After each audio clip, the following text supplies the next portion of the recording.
2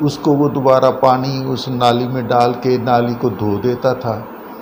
اسی طرح چھڑکاؤ کے لیے الگ ماشکی مقرر تھے، وہ الگ شعبہ تھا۔ یہ چھڑکاؤ ہوتا تھا اس وقت گلیاں، بیشتر گلیاں جو ہیں وہ پختہ تھیں، لیکن جو بڑیاں گلیاں، بڑے بازار جسے آپ علامہ اقبال روڈ کہہ لیں، شہید روڈ کا تو ابھی وجود نہیں تھا، تو اس سڑک پہ سولنگ بھی نہیں تھا۔ تو جب اس کی صفائی کی جاتی تھی تو پہلے پانی چھڑکاؤ کرتا تھا ماشکی، اس کے بعد خاک روب جھاڑو دیتا تھا۔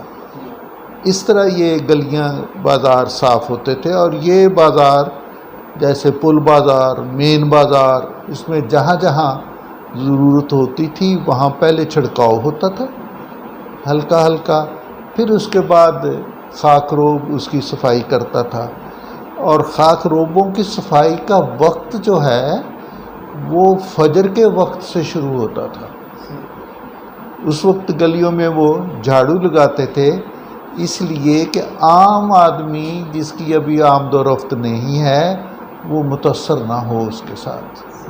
وہ جھاڑو لگانا، جھاڑو مکمل کرنا، پھر دن چڑھے 8-9 بجے کے قریب سینٹری جمعدار اور سینٹری انسپیکٹر ان کے کام کا جائزہ لیتا تھا کہ آیا کام پورا ہوا ہے یا نہیں ہوا۔ اگر نہیں ہوتا تھا تو پھر ان کی حاضری، ان کی دفتر میں حاضری اس وقت لگتی تھی جب دفتری امور ختم ہو جاتے تھے، اسے کہہ لیں کہ عام طور پر 3 بجے کے قریب یہ لوگ شام کو حاضری لگتی تھی۔ 3 بجے کے قریب یہ خاک روب اور ماشکی وہاں دفتر بلدیہ میں اکٹھے ہوتے تھے اور وہاں حاضری بھی لگتی تھی، اور جن کا کام غیر تسلی بخش ہوتا تھا ان کی کھینچا تانی بھی ہوتی تھی، ان کی سرزنش بھی ہوتی تھی، انہیں سمجھایا بھی جاتا تھا، انہیں بتایا بھی جاتا تھا۔ اور اس طرح یہ صحت و صفائی کا یہ شعبہ جو مکمل ہوتا تھا میونسپل کمیٹی کا، پھر ان سینٹری جمعدار، سینٹری انسپیکٹر، ان کے اوپر پھر چیف آفیسر وغیرہ جو ان کو ہدایات دیتے تھے یا کوئی نیا کام آتا تھا۔ سینٹری انسپیکٹر کا کام صرف شہر کی صفائی کا ہی انتظام نہیں ہوتا تھا، بلکہ ان کے نیچے 2 ویکسینیٹر ہوتے تھے۔ ویکسینیٹر کا اگر آپ ترجمہ کریں تو اس وقت اس کا ترجمہ چیچک کار کہا گیا جاتا تھا۔ تو یہ لوگ گلیوں، بازاروں، اسکولوں میں جا کے یہ ویکسینیشن کرتے تھے، ٹیکے لگاتے تھے۔ میرے بازو پر آج بھی آپ کو نشان ملے گا، یہ اسکول میں لگا ہوا ٹیکے ہیں، یہ دو نشان آپ کو نظر آ رہے ہیں نا، یہ اسکول میں لگے ہوئے ہیں اور سینٹری انسپیکٹر کے لگائے ہوئے ہیں، اور یہ چیچک کا علاج تھا۔ چیچک کا علاج نہیں بلکہ حفاظتی اقدامات تھے۔ تو یہ اچھا مظفر صاحب، ایک سوال بہت دنوں سے میرے ذہن میں تھا یہ چیچک کے حوالے سے، چونکہ یہ اس وقت ایک وبائی مرض تھا، اور میں یہ سوچتا تھا کہ ٹیکے تو میرے بھی لگے اور سب لوگوں کو ہی لگے، تو یہ بلدیہ والوں کو پتہ کیسے چلتا تھا کہ ان کے گھر میں بچہ ہو گیا یا کوئی نیا مہمان آیا ہے؟ اس میں 2 باتیں تھیں۔ ایک تو جو گلی کا سویپر ہے اسے اندازہ ہو جاتا تھا، اسے اس وقت ایک بڑا عجب سا رواج ہوتا تھا کہ جس گھر میں کوئی بچہ پیدا ہوتا تھا تو اس کے دروازے کے اوپر وہ اس کے سرس، جسے عام طور پر آپ شری کہتے ہیں، اس کا سہرا بنا کے لٹکایا جاتا تھا۔ اور دوسری اس کی وجہ یہ تھی کہ یہ والدین کی ذمہ داری تھی کہ وہ میونسپل کمیٹی میں جا کے بچے کے نام کا اندراج کرائے۔ تو یہ 2 شعبے تھے۔ اگر کوئی اندراج نہیں کرواتا تھا تو وہ اس انداز سے پتہ چل جاتا تھا، اگر کوئی اندراج کرواتا تھا تو وہ ایسے اس سے پتہ چل جاتا۔ اچھا، ایک اور سوال بلدیہ کے حوالے سے یہ میرا کہ میں نے دیکھا اپنے بچپن میں کہ بلدیہ نے پورے شہر میں ہر مکان کو ایک نمبر الاٹ کیا تھا، گلیوں کے اور مکانوں کے نمبر بلیو کلر کے نمبر تھے، اور وہ وہاں سے کیلوں سے لگے تھے۔ یہ بلدیہ نے کوئی وہاں پہ کوئی سسٹم کیا تھا ان کا، آپ کے علم میں ہے؟ اس بات کا تعلق جو ہے وہ شہر کے ابتدائی جو منصوبہ بندی کی گئی، پلاٹ جس انداز سے تقسیم کیے گئے، یہ نمبر اسی وقت الاٹ ہو چکے تھے ان پلاٹوں کو، اور یہ ایک انٹرنیشنل لا ہے کہ ان آبادیوں میں اگر مکانوں کے نمبر الاٹ کیے جائیں تو جنوب مغربی کونے کا پہلا پلاٹ جو ہے اس کا 1 نمبر ہوگا، پھر اس سے آگے آپ مغرب سے مشرق کی طرف سفر کرتے آئیں تو وہ 2 number, 3 number, 4 number, 8 number, 10 number, یہ عام طور پر 10 پلاٹ کا ایک گلی ہوتی تھی، 10 مکانوں کا۔ پھر وہاں سے وہ ٹرن لے کے جنوبی جانب جاتا تھا، اور جنوب سے پھر وہ مشرق کی طرف جاتے ہوئے وہ مکانوں کے نمبر جو ہیں وہ چلتے تھے۔ جن باتوں کا جن کا ذکر آپ کر رہے ہیں کہ وہ نیلے رنگ کی پٹی لگی تھی، وہ بہت بعد میں لگی تھی، وہ جہاں تک مجھے یاد ہے وہ 60 کی دہائی میں لگائی گئی تھی ہر گھر کے اوپر۔ تو یہ جو ہے یہ انٹرنیشنل ہے، اس کا تعین آپ کو محکمہ مال کے ریکارڈ سے بھی ملے گا کہ یہ جو مربع اور ان کے قلعے جتنے بھی ہیں وہ سارے اسی ترتیب سے ہیں۔ یہ انٹرنیشنل لا ہے کہ شمال مشرقی کونا میں جو پہلا مکان یا پلاٹ ہوگا اس کا نمبر 1 ہوگا، بلاکس کے نمبر وہ الگ انداز ہے، اس کا مکانوں کے نمبر کا یہ انداز نہیں۔ سر ایک سوال ہے ادھر، جو آپ نے بتایا کہ خاک روب ہوتے تھے، تو سر کیا شہر چھوٹا تھا، خاک روبوں کی تعداد تھوڑی تھی، زیادہ تھی، یا پھر جو ہمارے اس کے اندر انسپیکٹر تھے ان کا اس طرف صفائی ستھرائی کی طرف جو ہے وہ دھیان زیادہ تھا کہ شہر کو صاف بھی ہو جاتا تھا؟ اب خاک روبوں کی بھی تعداد زیادہ ہے، ان کے اوپر افسران جو ہیں ان کی بھی تعداد بڑھ رہی ہے، شہر کیا بڑھ گیا ہے یا پھر صفائی ستھرائی کا نظام جو ہے وہ کم ہوتا جا رہا ہے؟ یہ تو بھائی یہ تو چیزیں جو ہیں جیسے جیسے گھر کے افراد بڑھتے ہیں جی ویسے ویسے نئے مکان بنتے ہیں، جی اسی طرح جیسے جیسے یہ آبادیاں بڑھ رہی ہیں، جی اور میں یہ کہوں گا کہ آبادیاں بے ہنگم بڑھ رہی ہیں، جی لوگ کالونیاں بنا رہے ہیں، ان کی منظوری کوئی لیتا ہے کوئی نہیں لیتا، کو وہ چل رہا ہے۔ اگر وہ کالونی بن گئی ہے تو پھر یہ کہا جائے گا کہ اس کی صفائی ستھرائی کی ذمہ داری جی وہ میونسپل کمیٹی کی ہے، اور میونسپل کمیٹی کو پتہ بھی نہیں ہے۔ تو یہ ایسے ہی ہے، جیسے جیسے وقت گزرتا ہے لاپرواہی بھی بڑھتی ہے اور پریشانی بھی بڑھتی ہے، اور یہ چیزیں جو ہیں اس میں پھر افراد کو از خود آگے آنے پڑتا ہے، اور آ رہے ہیں۔ میں نے دیکھا ہے کہ گلیوں کی سولنگ جو ہے وہ اپنے گھروں کے آگے خود لگا لیتے ہیں، تو یہ چلتا ہے، یہ ایسے ہی ہے۔ تو ہم چلتے ہیں جی سید طاہر عباس گیلانی صاحب کی طرف، کہ انہوں نے جو ہے وہ اپنے بچپن کے اندر صحت کا جو نظام ہے، جو میاں چنو کا صحت کا نظام ہوا کرتا تھا، انہوں نے جو ہے وہ کیسے دیکھا اور اس کو جو ہے وہ کس طرح سے پایا؟ السلام علیکم سر۔ وعلیکم سر السلام۔ آپ کے بھی مشکور ہے کہ آپ نے ہمیں ٹائم بھی دیا اور ہمارے پروگرام کے لیے ٹائم بھی نکالا۔ تو سر صحت کا نظام آپ نے کس طرح دیکھا ہمارے میاں چنو کا اسٹارٹ کے اندر؟ شکریہ عبد۔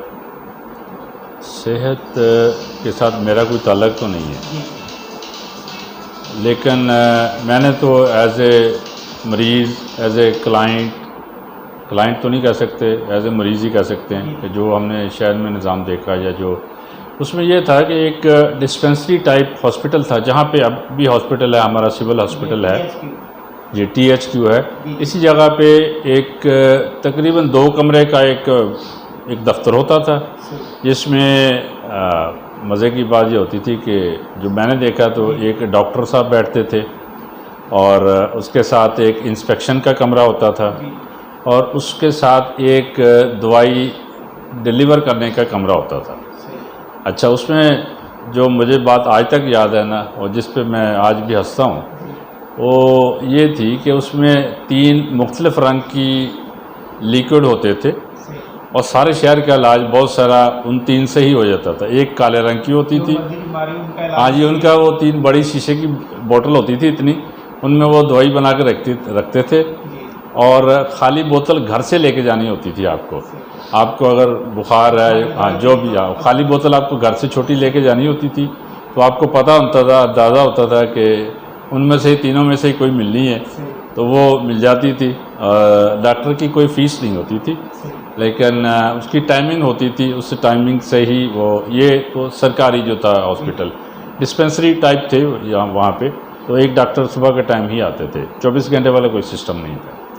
اس کے علاوہ صحت کا نظام، حکیم جگہ جگہ تھے، اور ان پہ بھی لوگوں کا کافی ایمان تھا کہ ان سے بھی لوگ نسخے لیتے تھے اور مشورہ کرتے تھے. ان کا کاروبار بھی اچھا تھا. تیسرا تھا، ہمارے شہر میں ایک ہی MBBS ڈاکٹر تھے جن کو میں نے دیکھا ہے، ان کا نام تھا ڈاکٹر محمد صادق ملی. وہ مسجد جو ہے ہماری مسجد بازار جس کو کہتے ہیں، جامعہ مسجد، اس کی بیک پہ ان کا کلینک تھا، اور وہ اس پورے 10-15 کلومیٹر کے ایریا میں گاؤں سے بھی شہر سے بھی وہ واحد MBBS ڈاکٹر تھے. یہاں پہ پریکٹس کرتے تھے اور سرجری بھی کرتے تھے، مشورہ بھی دیتے تھے، میڈیسن بھی دیتے تھے، اور فیس بھی بہت معمولی ہوتی تھی. ان کے بیٹے نعیم صادق ملی وہ بعد میں THQ میاں چنو میں MS بھی رہے ہیں. تو ہم نے جو اپنے بچپن میں دیکھا کہ وہ صحت کا نظام زیادہ تر، پھر اس کے بعد تھوڑا سا اور آگے آئے تو پھر medical store, private medical store آنے شروع ہو گئے. میڈیکل سٹور میں پھر ڈاکٹر صاحب تو چونکہ ایک ہی ہوتے تھے، تو پھر میڈیکل سٹور والوں کے پاس تھوڑا سا اختیار آ گیا، لوگ وہیں پہ جاتے تھے، ان سے ہی اپنی بیماری وغیرہ کہہ کے چھوٹی موٹی دوائی لیتے تھے. مجھے جو ایک صاحب یاد ہیں، شریف صاحب، ان کی دکان بہت چھوٹی سی دکان ہوتی تھی، جامع مسجد اہل حدیث سبزی چوک میں، مسجد اہل حدیث کے نیچے جہاں پہ ان کی سیڑھیاں ہیں، وہاں ایک چھوٹی سی دکان ہوتی تھی. آپ سمجھ لیں کہ 5-6 فٹ اس کی چوڑائی ہوتی تھی اور 10-12 فٹ ان کا پیچھے سے. تو وہ زیادہ تر لوگ، ایک تو ان کی لوکیشن بہت اچھی تھی، اور وہ بھی وہی کرتے تھے کہ ایک پڑیا دیتے تھے، اور اس پڑیا کی قیمت عموماً 2 روپے ہوتی تھی. اور عام جو متوسط طبقے کے لوگ ہیں یا غریب لوگ ہیں ان سے ہی دوائی لے لیتے تھے، اور کافی لوگوں کو اللہ تعالیٰ شفا بھی دے دیتا تھا. اچھا سر، اس کے اندر ذرا بتائیے گا کہ یہ جو ہمارا THQ ہاسپٹل ہے، ادھر جو ڈاکٹر بیٹھتے تھے یا جو عملہ بیٹھتا تھا، یہ سرکاری سطح پہ بیٹھتا تھا؟ جی، THQ میں عملہ سرکاری ہوتا تھا. اس میں میں نے تو 3 ہی شخص دیکھے ہیں. ایک ڈاکٹر ہوتے تھے، ایک نرس جس کو میل نرس جس کو کہہ سکتے ہیں آپ، اور ایک جو دوائی دیتا تھا، جو تقسیم کرتا تھا دوائی، کمپاؤنڈر کہتے ہیں اس کو، یہ جو بھی کہہ لیں. یہ 3 ہوتے تھے، اور 1 یا 2 لوگ صفائی والے ہوتے تھے. بس یہ ہسپتال کا ٹوٹل عملہ اتنا ہی ہوتا تھا. تو سر کیا اس وقت بیماریاں کم تھی کہ لوگ جو علاج جو تھا وہ یہاں پر ممکن تھا؟ اس وقت علاج جیسے آج مشکل ہے، اسی طرح اس دور میں بھی مشکل تھا. مشکل اس لیے تھا کہ ہمارے ذرائع آمد و رفت جو ہے وہ بہت محدود تھے. تو اس وجہ سے بر وقت ہاسپٹل یا ڈسپینسری یا کسی بڑے شہر تک نہیں پہنچتے تھے، جانا مشکل تھا، اور بہت سارے لوگ اس وجہ سے مر جاتے تھے کہ ان کو ہاسپٹل تک رسائی نہیں تھی. تو لیکن سرکاری ہاسپٹل بس لمیٹڈ ہی تھے بہت تھوڑے. یہ شہر کا جو صفائی کا نظام تھا وہ آپ نے کیسا دیکھا؟ جو بلدیہ کے اندر کیا کیا اختیارات تھے وہ آپ نے دیکھا؟ ہاں، مظفر صاحب نے جیسے بات کی کہ انہوں نے تفصیل سے بات کی، لیکن میں نے ایز اے آبزرور دیکھا کہ شاید ایمانداری کا لیول زیادہ بہتر تھا، یا سپرویژن سٹرانگ تھی، یا شہر چھوٹا تھا، یا ذمہ داری کا ایریا کم تھا. لیکن شہر میں ہمیں گندگی کے ڈھیر کہیں بھی نظر نہیں آتے تھے. سبزی منڈی کا ایریا سب سے زیادہ جو گندا ہونے کا چانس ہوتا ہے وہ ہوتا تھا، لیکن وہ بھی صبح کے اوقات میں ہوتا تھا، اور جب سبزی منڈی ختم ہو جاتی تھی تو اس کی بھی صفائی ہو جاتی تھی، اور اگر آپ دوپہر کو 10-11 بجے جائیں تو وہ ایریا آپ کو بالکل صاف ملتا تھا۔ سر یہاں پہ ایک چھوٹی سی بات ہے کہ وہاں کی صفائی بھی یہ بلدیہ والے کرتے تھے؟ جی، یہ کسی بھی جگہ کی صفائی کا پورا ذمہ دار بلدیہ ہی تھا، بلدیہ کے لوگ ہی تھے، لیکن شہروں میں بالکل انہوں نے ٹھیک کہا کہ اس میں ماشکی ہوتا تھا، کیونکہ پائپ وغیرہ کا سسٹم نہیں تھا پانی لگانے کا، تو مینولی ہوتا تھا، ماشکی پانی لگاتا تھا اور آگے پھر جھاڑو لگتا تھا، لیکن صفائی کافی بہتر ہوتی تھی۔ ہمیں بلکہ یاد ہے کہ یہ جو ہر موسم میں مچھروں اور مکھیوں کو مارنے کے لیے بلدیہ کی طرف سے دوائی دی جاتی تھی، اور وہ خود بھی آ کے چھڑکاؤ کرتے تھے گھروں میں، محلوں میں، اور اگر آپ جا کے وہاں پہ اپروچ کرنا چاہیں، آپ کہیں جی ہمارے ایریا میں یہ چیز ہے، تو وہ سپلائی کرتے تھے، میڈیسن اس کی بھی سپلائی کرتے تھے۔ شکریہ سر۔ سر آپ نے صحت کا جو نظام تھا اپنی بچپن کے اندر، جوانی کے اندر جو ہے وہ کیسے آپ نے دیکھا، کیسا نظام تھا آپ کا صحت کا جو نظام تھا؟ میرے بچپن میں جو صحت کا نظام میاں چنو سے متعلق ہے، وہ تو ایک ہسپتال کی بات تو ہوتی ہے، جی جی، وہ ڈسپنسری بھی تھی، ہاسپٹل بھی تھا، وہاں لوگ داخل بھی ہوتے تھے، بیمار داخل بھی ہوتے تھے، آپریشن تھیٹر بھی تھا، یہ ساری چیزیں اس کے ساتھ مکمل تھیں۔ لیکن شہر میں زیادہ تر راج ڈسپنسروں کا تھا، جنہوں نے ڈسپنسری پاس کی، اور وہ بڑے ڈاکٹر کے نام پہ مشہور ہوتے تھے۔ ایک نام تھا ڈاکٹر عنایت اللہ کا، ڈسپنسر تھا بنیادی طور پر۔ اسی طرح ایک نام تھا ڈاکٹر میر دین کا، اس کو عام طور پر ڈڈا ڈاکٹر کہتے تھے۔ ایک نام تھا ڈاکٹر خان کا، اسی طرح ایک نام تھا ڈاکٹر جانگلی اسے کہتے تھے، نام تو اس کا محمد حسین تھا چونکہ وہ اس کا تعلق مقامی لوگوں سے تھا۔ تو وہ یہ لوگ جو تھے یہ ہمارے علاج کیا کرتے تھے۔ جیسے شاہ صاحب نے بتایا کہ وہ 3 بوتلیں ہوتی تھیں ہسپتال میں، اس میں ایک بوتل جو تھی وہ کھانسی کا علاج ہوتا تھا، اور ایک بوتل جو تھی وہ پیٹ کا علاج ہوتا تھا، اور ایک بوتل جو تھی وہ ملیریا کا علاج ہوتا تھا۔ یہ 3 ہی بیماریاں اس وقت زیادہ تر چلتی تھیں۔ تو اس کے بڑا ہال تھا، ہال کہہ لینا چاہیے، بڑا کمرہ تھا، اس کے دونوں طرف، ایک طرف خواتین کے لیے دوائی لینے کی جگہ ہے اور دوسری طرف مردوں کی کھڑکی بنی ہوئی ہے، اس میں وہ پرچی جو ہے وہ ڈاکٹر جاری کرتے تھے۔ اور یہ بھی اس بات کے اظہار میں بھی مجھے کوئی بات نہیں ہے کہ یہاں شروع میں ڈاکٹر کم ہی ہوتے تھے، زیادہ تر ڈسپنسر چلاتے تھے۔ مجھے جو یاد ہے کہ پہلا ڈاکٹر جو یہاں آئے تھے وہ LSMF تھے، MBBS نہیں تھے، نام میں اس کا بھول رہا ہوں۔ وہ یہ سر کون سا اس کے اندر، یعنی کہ سن کون سا تھا جب آپ بات کریں؟ یہ آپ 50 کی دہائی کی بات کر لیں، 50-60 کی دہائی کی باتیں ہیں، یہ اس وقت کی باتیں ہیں۔ اس وقت ڈسپنسر ہوتے تھے، ڈسپنسر سینئر ڈسپنسر جو ہے، جب ڈاکٹر نہیں ہوتے تھے تو وہ ڈاکٹر کی سیٹ پہ بیٹھ کے وہ نظام جو تھا وہ کچھ ایسا تھا کہ بلڈ پریشر کا تصور ہی نہیں تھا، نہ اس کے دیکھنے اور کی باتیں تو بہت بات کی ہیں۔ صرف وہ تھرمامیٹر ایک ہوتا تھا، وہ بخار چیک کرنے کے لیے ہوتا تھا، اور دوسرا اس کے ساتھ وہی ایک تھرمامیٹر ایک بوتل میں ڈال دیتے تھے، اس کے بعد پہلے مجھے لگایا ہے، پھر وہی نکال کے آپ کو لگا دیتے تھے، پھر وہی نکال کے تیسرے کو لگا دیتے تھے، تو وہ ایک ہی تھرمامیٹر سب کا گزارا کرتا تھا۔ اور اب تو تھرمامیٹر جو ہے وہ الاؤ ہی نہیں ہے۔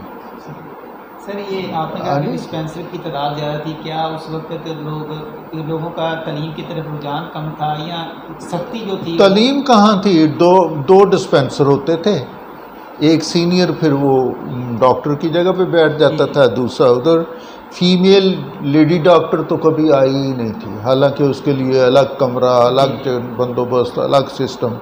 کبھی کوئی آئی ہے تو وہ 1-2 مہینے رہی تو پھر وہ اداس ہو جاتی تھی کہ یہاں کے لوگ جو ہیں وہ کچھ زیادہ ان پڑھ ہیں، اس لیے بات سمجھ میں نہیں آتی، تو تعلیم کا شعبہ جو ہے وہ خاصا کمزور تھا. یہ ہمارے والدین جو تھے وہ بہت زیادہ پڑھے لکھے نہیں تھے اور ان کے والدین تو قطعی ان پڑھ تھے. یہ باتیں تھیں. یہ آہستہ آہستہ جب آپ میونسپل کمیٹی کی بات کرتے ہیں تو اس کے زیر انتظام ہسپتال بھی ہوتے تھے, ہائی اسکول بھی تھا, پرائمری اسکول گرلز بھی تھے, پرائمری اسکول بوائز بھی تھے. یہ سارے ان کے انڈر کام, میونسپل کمیٹی کے انڈر سارے کام کرتے تھے. اب میونسپل کمیٹی کے اندر نہ کوئی اسکول ہے, نہ کوئی ہسپتال ہے, نہ کوئی ایسا ادارہ جس کا ذکر کیا جائے کہ اس کو میونسپل کمیٹی چلا رہی ہے, نہیں ہے. اس کے باوجود میونسپل کمیٹی کنگلی ہے, تنخواہوں کے پیسے نہیں ہیں. یہ عجب معاملے ہیں.